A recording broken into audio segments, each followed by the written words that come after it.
बिस्मिल्लाहिर्रहमानिर्रहीम। Punjab police constable 2024 का paper आज सॉल्व करते हैं और सबसे पहला सवाल हमारे पास है, which is the largest continent by population. आबादी के लिहाज से सबसे बड़ा वो कौन सा है? वो है एशिया है, याद रखिएगा। और अगर टोटल नंबर ऑफ कॉन्टिनेंट्स के हवाले से सवाल किया जाए तो टोटल नंबर ऑफ कॉन्टिनेंट्स कितने हैं? याद रखिएगा, वो 7 होते हैं जी। 7 टोटल जो है कॉन्टिनेंट्स हैं। वो कौन कौन से हैं? Asia, Africa, North America,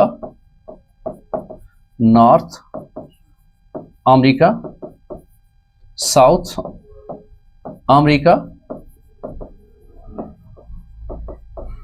Antarctica and Europe, and the last one is Australia. याद रखिएगा जी। तो ये 7 कॉन्टिनेंट हैं according to the length wise as well. तो सबसे बड़ा जो कॉन्टिनेंट कौन सा है? वो एशिया है। The first one is Asia, second one, third one, fourth, fifth, sixth and seventh. तो ये टोटल जो है 7 कॉन्टिनेंट्स होते हैं दुनिया में। और उन 7 कॉन्टिनेंट्स के जो ओरिएंटेशन है, जो करेक्ट ओरिएंटेशन है, वो भी मैंने यहाँ पर डिस्प्ले करके रख दी है। और फिर एरिया वाइज अगर बात की जाए और लेंथ वाइज बात की जाए तो सबसे बड़ा कॉन्टिनेंट कौन सा है? वो भी एशिया ही है। और सबसे छोटा कॉन्टिनेंट कौन सा है? वो है ऑस्ट्रेलिया है। और ऑस्ट्रेलिया कॉन्टिनेंट को ये भी कहा जाता है, जैसा यहाँ मेंशन है कि ऑस्ट्रेलिया और ओशिनिया भी इसे कहा जाता है, याद रखिएगा। अब टोटल नंबर ऑफ कॉन्टिनेंट्स तो हमारे पास कितने हो गए? 7 हो गए। इसी के हवाले से ये भी मोस्ट इंपॉर्टेंट क्वेश्चन है कि टोटल नंबर ऑफ ओशियंस वो कितने हैं? याद रखिएगा, 5 ओशियंस हैं, 5 बड़े बड़े समंदर हैं। वो कौन कौन से हैं और उसकी करेक्ट ओरिएंटेशन के हवाले से वो भी मैं आपको एक फार्मूला बताता हूं कि आपने याद रखना है पैसा। याद रखिएगा जी, पैसा। और सबसे पहले हमारे पास है पैसिफिक ओशियन, जिसको नाम देते हैं बहरुल काहिल कहा जाता है जी। और दूसरा कौन सा है? दैट इज, याद रखिएगा, एटलांटिक, जिसे कहा जाता है बहरे ओकियानूस कहा जाता है। बहरे ओकियानूस भी जिसे कहा जाता है। और इसी तरह से जो तीसरे नंबर पर है, जैसा कि आई आ रहा है, दैट इज इंडियन ओशियन, जिसको बहिराए हिंद भी कहा जाता है। चौथे नंबर पे हमारे पास है, दैट इज साउदर्न, बहरे मुंजमद जनूबी। याद रखिएगा, बहरे मुंजमद जनूबी। और जो 5वां हमारे पास है सबसे आखिर में, that is a Arctic ocean, जिसे कहा जाता है बहरे मुंजमद शुमाली। याद रखिएगा जी। तो टोटल नंबर ऑफ ओशियंस की बात की जाए, जो दुनिया में सबसे बड़े जो 5 ओशियंस हैं वो कौन कौन से हैं, उनकी तरतीब किस हवाले से है? दैट इज पैसा। और अपने पैसा के हवाले से याद रखना है, the Pacific ocean, A stand for the Atlantic ocean, I stand for the Indian ocean, S stand for the southern and A stand for the Arctic ocean. और पैसिफिक ओशियन को बहरुल काहिल भी कहा जाता है, याद रखिएगा। और जो दूसरा है अटलांटिक ओशियन, बहरे ओकियानूस जिसे कहते हैं। और अल्लामा इकबाल साहब ने इसी के बारे में ही फरमाया था कि दश्त तो दश्त दरिया भी न छोड़े हमने, बहरे जुल्मात में दौड़ा दिए घोड़े हमने। और फिर ये भी कमीशन के हवाले से सवाल मोस्ट इंपॉर्टेंट है कि उस वक्त जो जर्नल था, जो सिपह सलार थे, वो कौन से थे? वो उक़बा बिन नाफे थे। याद रखिएगा कि जिन्होंने अटलांटिक, बहरे ओकियानूस जिसे कहा जाता है, बहरे जुल्मात भी इकबाल साहब ने कहा था, वो हैं उक़बा बिन नाफे। याद रखिएगा जी, उक़बा बिन नाफे वो जर्नल, वो सिपह सलार थे कि जिनके हवाले से अल्लामा इकबाल साहब ने भी कहा था कि दश्त दश्त दरिया भी न छोड़े हमने, बहरे जुल्मात में दौड़ा दिए घोड़े हमने। एक दफ़ा ये भी सवाल पूछा हुआ था कि अल्लामा इकबाल ने बहरे जुल्मात से मुराद किस समंदर को कहा था, किस ओशन को कहा था? तो वो कौन सा है? वो भी बहरे ओकियानूस या अटलांटिक ओशियन है। तो मोस्ट इंपॉर्टेंट क्वेश्चन कमीशन के हवाले से, जो रिटन टेस्ट और एग्जाम के हवाले से, इसी तरह से इंटरव्यू के हवाले से पूछे जा सकते हैं regarding the oceans and regarding the continents as well, वो यहाँ मैंने मेंशन कर दी हैं। इसी तरह रेगुलर और कंसेप्चुअल क्लासेस ज्वाइन करने के लिए आप नीचे दिए गए व्हाट्सएप नंबर पे कांटेक्ट कर सकते हैं। अब अगले सवाल की तरफ बढ़ते हैं कि हमारे पास अगला सवाल कौन सा है। द नेक्स्ट क्वेश्चन इज, अगला हमारे पास सवाल है, the first prime minister of Pakistan, Pakistan के पहले वज़ीर आज़म लियाकत अली खान साहब हैं, जिनको 16 अक्टूबर 1951 रावलपिंडी में असैसिनेट कर दिया गया था। रावलपिंडी में असैसिनेट कर दिया गया था। ये पाकिस्तान के पहले प्राइम मिनिस्टर लियाकत अली खान साहब, और फिर जिनको 16 अक्टूबर 1951 में असैसिनेट कर दिया जाता है। और उसके बाद जो दूसरे पाकिस्तान के वज़ीर आज़म हैं वो हैं ख्वाजा नाज़िमुद्दीन साहब, याद रखिएगा, पाकिस्तान के second prime minister of Pakistan Khwaja Nazimuddin sahab हैं, याद रखिएगा जी, ख्वाजा नाज़िमुद्दीन साहब हैं जी।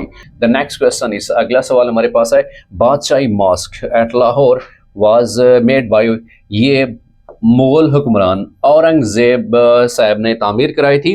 और इसी तरह से शालीमार बाग और ताजमहल किसने तामीर कराया था? ये भी मोस्ट इंपॉर्टेंट क्वेश्चंस हैं कि शालीमार बाग और ताजमहल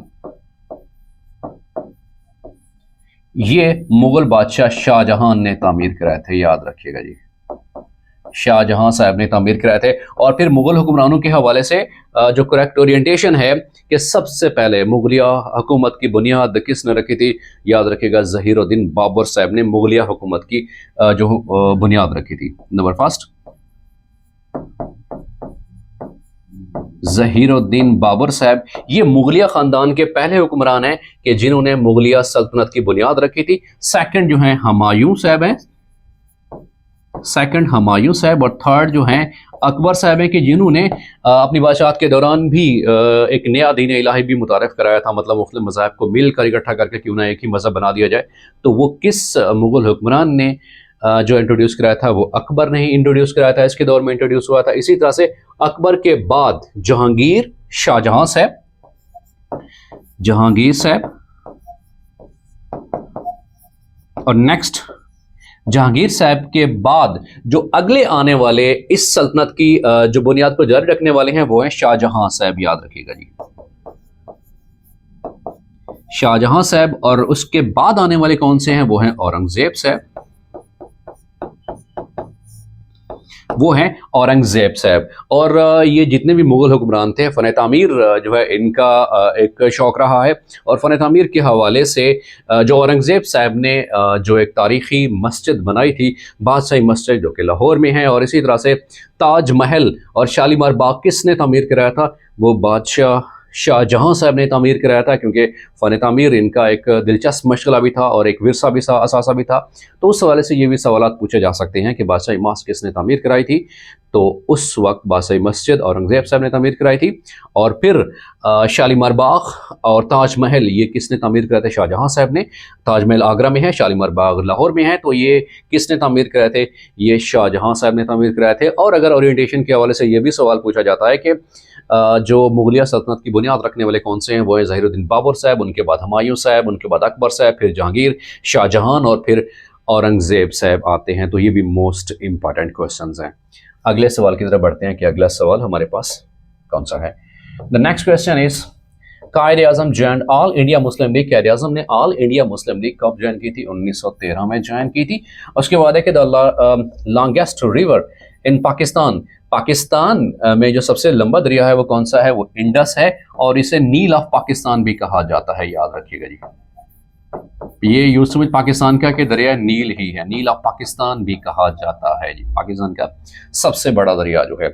उसके बाद है कि which is the most populated city in Pakistan. Pakistan में पॉपुलेटेड सिटी कौन सा है? वो कराची है। पॉपुलेटेड का मतलब ये होता है कि जहाँ आबादी ज़्यादा होती है, इनहेबिटेंट्स ज़्यादा होते हैं, मकीन ज़्यादा होते हैं और रहने के लिए जगह कम होती है। तो कराची मोस्ट पॉपुलेटेड है। और कराची जो है ये ओल्ड कैपिटल ऑफ पाकिस्तान भी है, याद रखिएगा, old capital of Pakistan, old capital of Pakistan. और मौजूदा जो कैपिटल है वो है इस्लामाबाद है, याद रखिएगा। उसके बाद है कि इंडस वाटर ट्रीटी, जो इंडस वाटर का मुआहदा है, वह साइन बिटवीन किस किस के दरमियान हुआ था? ये इंडिया और पाकिस्तान के दरमियान हुआ था।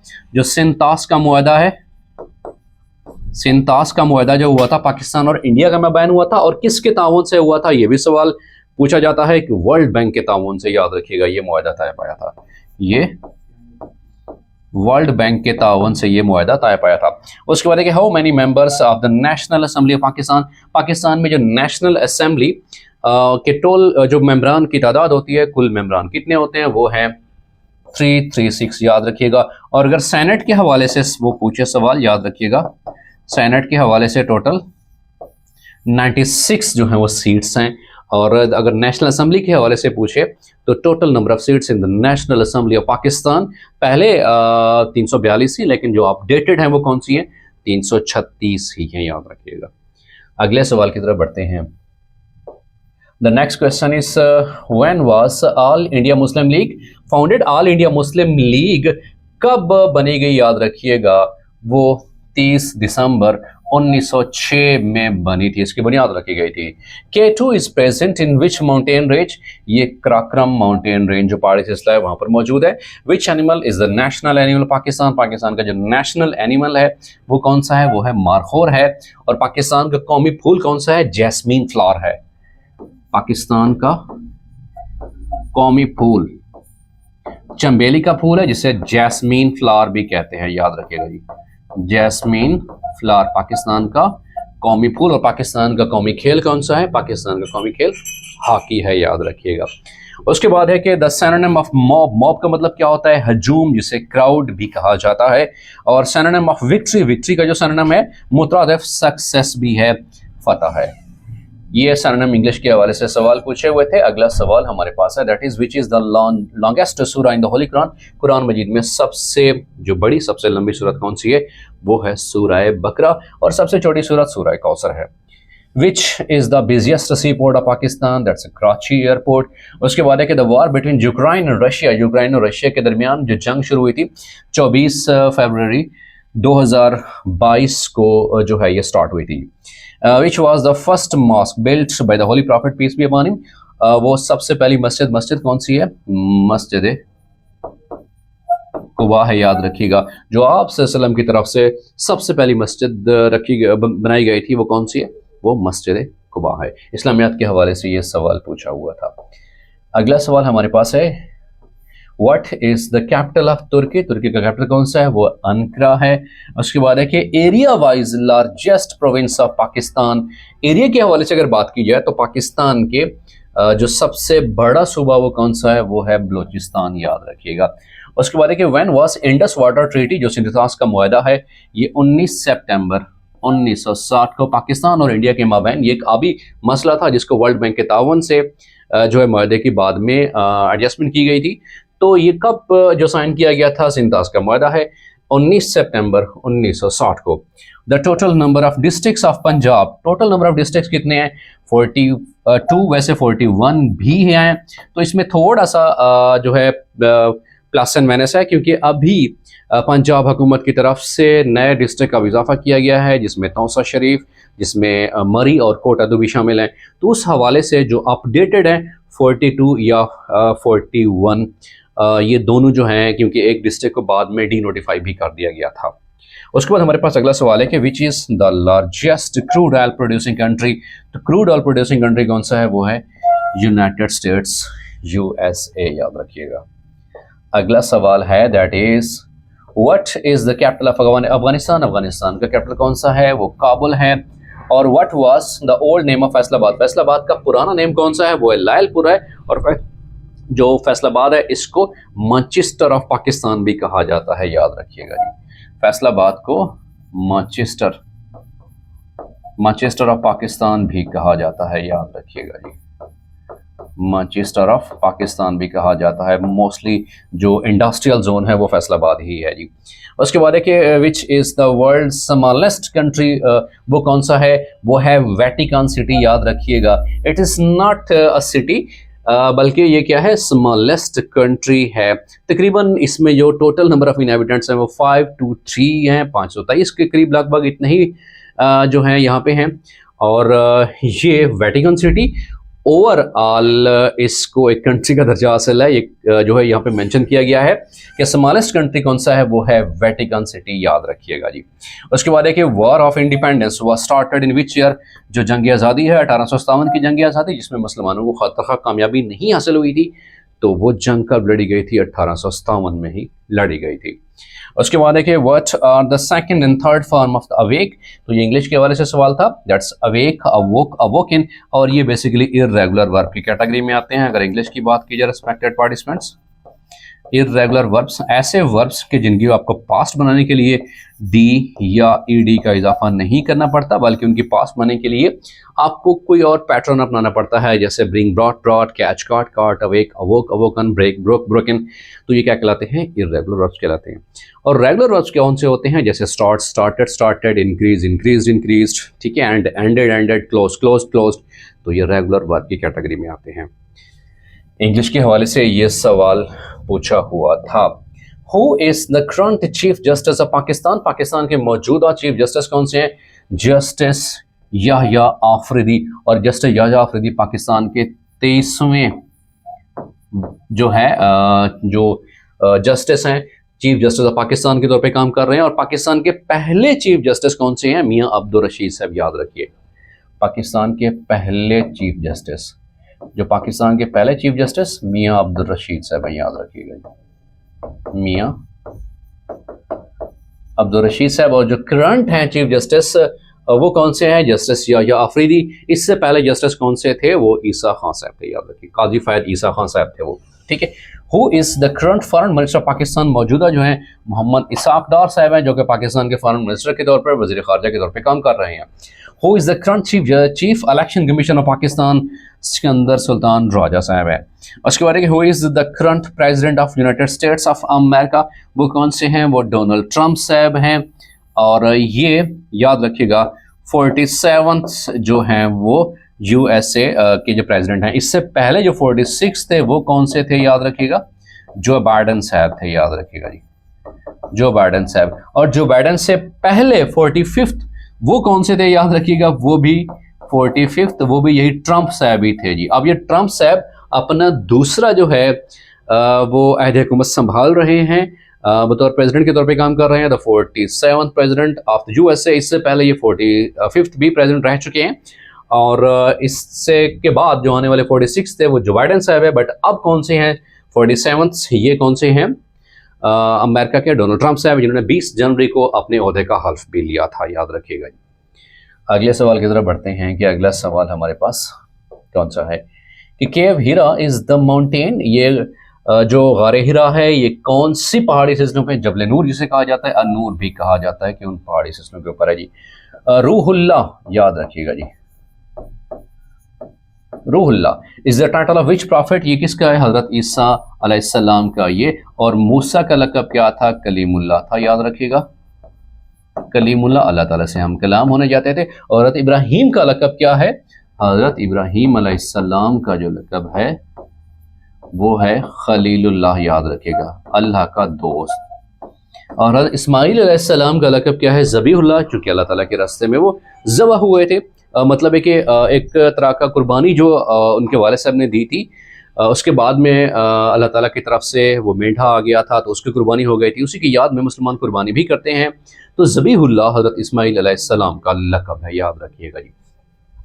विच डेट ऑफ ज़िल हज इज कॉल्ड एज यौम अरफात, यौम अरफात कौन सी तारीख को कहा जाता है, 9 ज़िल हज को कहा जाता है, याद रखिएगा जी, जो हज होता है। हज़रत उमर रज़ी अल्लाह तआला अन्हु टेन्योर ऑफ खिलाफत वास, ये तकरीबन 10 साल 5 माह रहा था।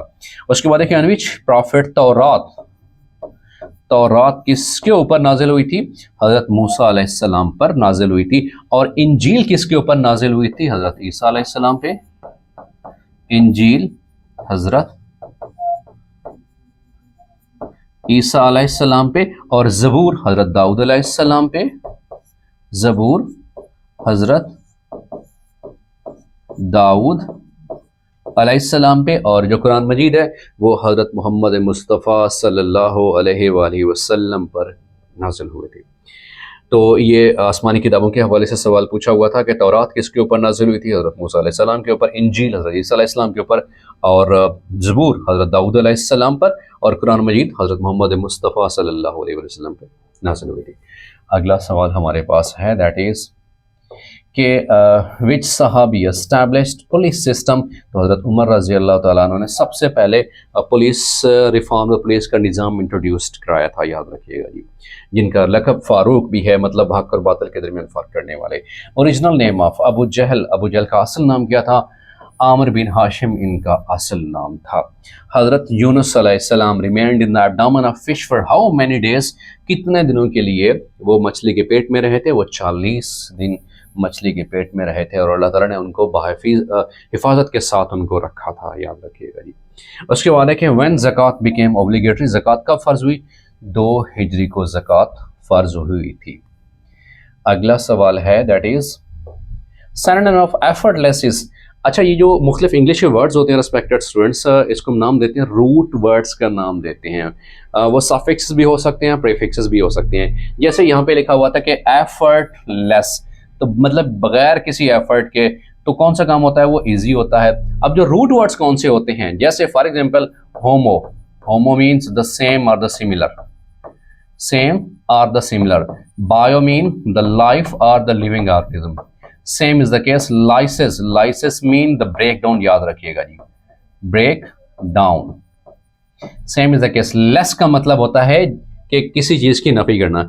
हेल्प, हेल्प से हेल्पलेस, फ्रेंड से फ्रेंडलेस, ठीक है। तो इसी वजह से जैसे यहाँ में मेंशन किया गया था कि एफर्टलेस, बगैर किसी कोशिश के, तो उसका जो सिनोनिम बनता है वो इजी बनता है जी।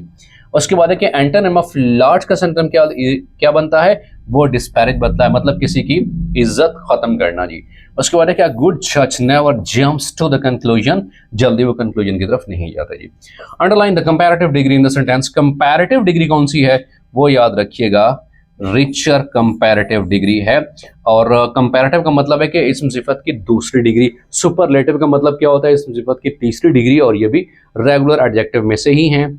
यानी रेगुलर एडजेक्टिव ऐसे एडजेक्टिव होती हैं कि जिनकी आपको कंपैरेटिव और सुपरलेटिव डिग्री बनाने के लिए ER और EST लगाना पड़ता है। Likewise cool, cooler, coolest. Same is the case big, bigger, biggest, black, blacker, blackest, wise, wiser, wisest. तो ये रेगुलर एडजेक्टिव की कैटेगरी में आते हैं। इंग्लिश के हवाले से यह सवाल पूछा हुआ था। नेक्स्ट क्वेश्चन है, my sister is good at mathematics, याद रखिएगा एट इसके साथ इस्तेमाल होता है, मतलब कि माहिर, काबिल होना, तो उसके साथ एट प्रपोजिशन याद रखिएगा इस्तेमाल होती है जी। The antonym of expand, expand का मतलब क्या होता है? कि फैलाना, और उसका एंटोनिम क्या बनता है? वो कंडेंस्ड बनता है। Same is the case antonym of cartel इस, वो क्या होता है? वो प्रोलॉन्ग होता है, कि किसी चीज को वसी कर देना। इंग्लिश के हवाले से ये सवाल पूछे हुए थे। अगले सवाल है 20% ऑफ 50% ऑफ 80 इज। तो याद रखिएगा, अगर इस तरह के सवाल मैथ के हवाले से आ जाएं तो ऑफ का मतलब क्या होता है? मल्टीप्लाई करना। याद रखिएगा जब भी आ जाए 20% ऑफ 50, इसका मतलब है कि 20% क्या है? 20/100। ऑफ का मतलब क्या होता है? मल्टीप्लाई करना, याद रखिएगा। 20% of, it means the multiply. 50% again 50/100 of 80 multiplied by 80। अब 80 के नीचे मैंने 100 नहीं लगाया। क्यों नहीं लगाया? क्योंकि परसेंट नहीं है, सिर्फ और सिर्फ 100 ही इस्तेमाल हुआ है। अब मैं इसको सिंपल तरीके से चेंज कर लेता हूँ। सो ये 0 इस 0 से कैंसिल, ये 0 इस 0 से कैंसिल, ये 0 इस 0 से cancel, 2 1s are 1, 2 5s are 10, 5 1s are 1, 5 1s are 1, 1 multiplied by 8, 8 इसका सही जवाब है। और अगला सवाल मैथ का है कि how many seconds are there in 27 minutes. तो इसका राइट ऑप्शन 1620 है। कैसे भाई? 1 मिनट में तो 60 सेकंड होते हैं, तो जब 27 को मल्टीप्लाई करते हैं 60 के साथ, तो करेक्ट ऑप्शन कितना हमारे पास आता है? 1620 राइट ऑप्शन आता है जी। उसके बाद है कि in a class of 40 students, 40 student की क्लास है, 20% आर गर्ल्स, 20% गर्ल्स हैं। अब सबसे पहले मैं इसे 40 का 20% निकाल लेता हूं कि 20% कितना होता है। इट मीन्स मुझे निकालना पड़ेगा रिस्पेक्टेड स्टूडेंट्स 20% ऑफ 40। तो मैंने अभी आपको तरीका बताया है कि जब भी ऑफ आ जाए इट मींस क्या होता है रेस्पेक्टेड स्टूडेंट्स, मल्टीप्लाई। जैसे ये मैंने मल्टीप्लाई किया है तो इट मींस 20% मतलब 20/100 ऑफ मींस मल्टीप्लाई 40। 0 इस 0 से कैंसिल, ये 0 इस 0 से कैंसिल, 4 2s are 8 होते हैं। इसका मतलब है कि ये 40 में से 20% गर्ल्स है तो टोटल गर्ल्स कितनी हो गई, 8। How many boys are there in the class, तो टोटल क्लास में स्टूडेंट कितने हैं, 40 हैं। गर्ल्स कितने हैं, 8 हैं। तो सिंपल सी बात है, मैं 40 माइनस 8 करूंगा तो मेरे पास 32 इसका राइट ऑप्शन आएगा। तो ये इसका सिंपलेस्ट तरीकाकार है कि अपने हल कैसे करना होता है। और मैंने बताया है कि जब भी ऑफ का वर्ड इस्तेमाल हो जाए इट मींस मल्टीप्लाई ज़रूर होता है। उसके माने कि व्हेन काउंटिंग फ्रॉम 1 to 100, 1 से 100 तक जब काउंटिंग करते हैं, how many times will you see the number 7, आप कितनी दफ़ा 7 देखते हो, उसका जवाब है 19 मरतबा। वो कैसे, यहाँ इसको हल करते हैं। सबसे पहले हमारे पास 7 आ जाएगा, 7 के बाद दोबारा 7 कहाँ आ रहा है, 17 में। उसके बाद 27, 37, 47, 57, 67। उसके बाद 70 में भी आ रहा है, 71, 72, 73, 74, 75, 6, 7, 78, 79। इसके बाद चूंकि 80 आता है वहां पे 7 नहीं आ रहा। अब दोबारा 7 कब आएगा, जब मैं बात करूंगा 87 की। नेक्स्ट कब आएगा, जब मैं बात करूंगा 97 की। अब मैं काउंट कर लेता हूं टोटल कितनी दफा 7 आ रहा है जी। 1 2 3 4 5 6 7 8 9 10 11 12 13 14 15 16 17 18 19। तो टोटल कितने बन रहे हैं, 19। तो जब आप 1 से लेके 100 तक अब सिंपल आप देखते हो कि कितनी दफ़ा 7 का इस्तेमाल हुआ है, जैसे मैंने ये आपको समझा भी दिया है। तो उसका राइट ऑप्शन कितना है, वो 19 है, जैसा कि मैंने यहाँ पे आपको उसकी करेक्ट ओरिएंटेशन भी समझा दी है।